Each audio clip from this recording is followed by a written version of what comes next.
Today, we are diving into a book that's been called everything from a work of pure genius to a dangerous manifesto. We're talking about Friedrich Nietzsche's Thus Spoke Zarathustra. It's a book that has inspired artists and, been co-opted by dictators. So what's actually in this thing? Let's break it down.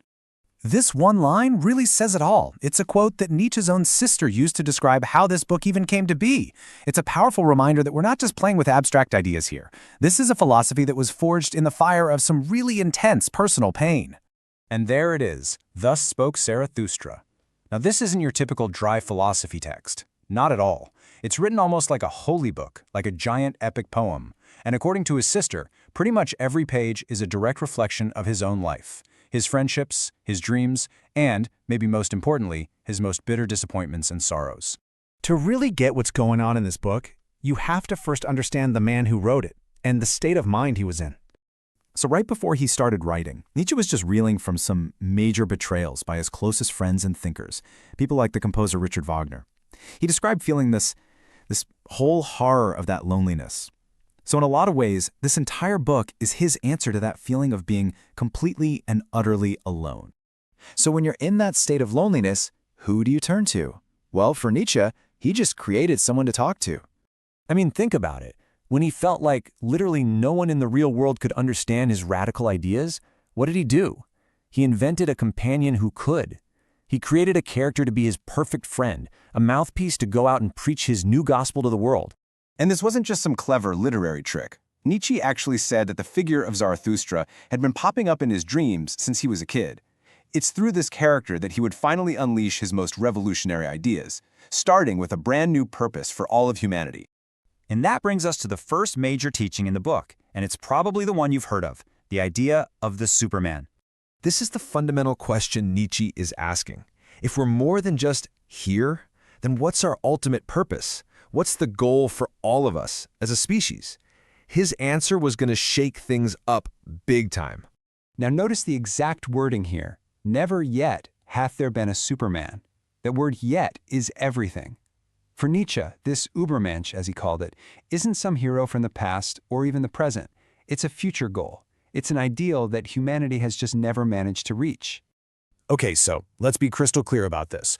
Forget about comic books, forget the cape. Nietzsche's Superman has nothing to do with superpowers. He's talking about a new type of human being, someone who is just the absolute best version of what a human can be, the most thoroughly well-constituted type. Which, of course, brings up a scary question.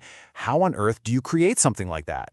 So you can see the contrast right here. On one side, you have what Nietzsche called modern man, a type of person he saw as weakened by a moral system that praised being meek and suffering. He thought those values were creating a sick, mediocre species. And on the other side, the Superman, the ultimate celebration of health, strength, and courage, a true glory to life itself. So to reach this new goal, the Superman, you can't use the old rules. You need a completely new moral compass. You need a total revolution in what we even consider to be good and evil. Nietzsche called this wild process the transvaluation of all values. He basically argued that for 2,000 years, Western morality, mostly shaped by Christianity, came from the resentment of the weak. He said that values like pity and humility were just clever tricks the weak used to hold back the strong. And to create the Superman, that entire system needed to be torn down. So, what's the new rule? Well, it's this.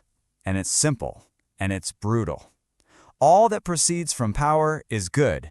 All that springs from weakness is bad. That's it. That's the new foundation. It's a complete flip of traditional morality. Good is what makes you feel powerful. Bad is anything that comes from weakness. And right here, you can see the blueprint. It's a three-step process. First, you have to reject those old values that celebrate weakness. Second, you create brand new values, all based on power and strength. And the final result of this whole revolution? The Superman. All right, we've arrived at the very heart of the book. This is the single thought that sparked the entire project of Zarathustra. This is the idea that Nietzsche believed was the highest possible way to affirm, to say yes to life itself. I want you to picture the scene. It's August 1881.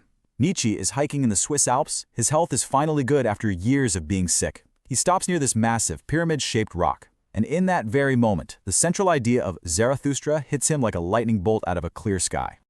This is what he actually scribbled down on a piece of paper right then and there. 6,000 feet beyond men and time. You can just feel the excitement in those words, right? The feeling that he had just grabbed onto a truth that was way beyond everyday human life, maybe even beyond time itself. And this was the thought, the eternal recurrence.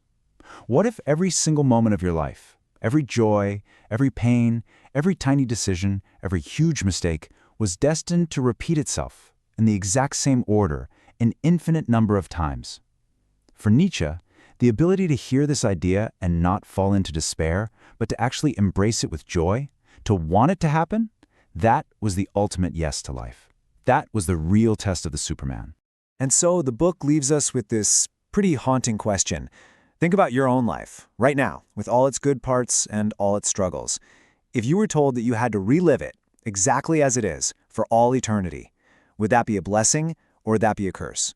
According to Nietzsche, your answer to that question tells you everything.